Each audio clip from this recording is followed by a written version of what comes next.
இன்னைக்கு என்ன பதிவு? ஹாய் ஃப்ரெண்ட்ஸ், இன்னைக்கு ஒரு அரசியல் கட்சி தலைவியை தான் பேச போறேன். எனக்கு முன்னாடி நிறையா பேர் அரசியல் கட்சி துவங்குனதா சொல்லியிருக்காங்க. ஆனால் எனக்கு தெரியாது, அந்த கட்சியெல்லாம் இப்போ சுத்தமாகவே இல்லை. எனக்கு தெரிஞ்சு இப்போ துவங்குனது சமத்துவ மக்கள் கட்சி, மானிமா, அப்புறம் புலிப்படைன்னு ஏதோ ஒரு கட்சி இருந்துச்சு. அதெல்லாம் இப்போ இருக்கா என்னன்னு கூட தெரியலை.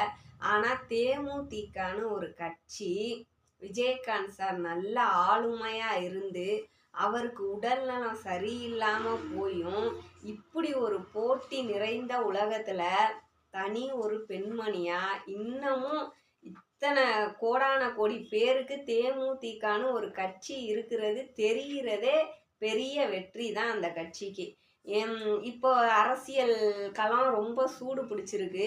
அந்த கட்சி நல்ல ஒரு கட்சியோட கூட்டணி வச்சு குறைஞ்சது ஒரு 5 தொகுதியாவது ஜெயிக்கணும்னு நான் மனதார நான் விரும்புகிறேன். எத்தனையோ பேருக்கு ஆட்சியில் இல்லாமல் அவங்களால முடிஞ்ச எவ்வளவோ நல்லதாக பண்ணுறாங்க. ஆட்சியில் இருந்தால் மட்டும் மக்களுக்கு நல்லது பண்ணாமையா போயிட போகிறாங்க.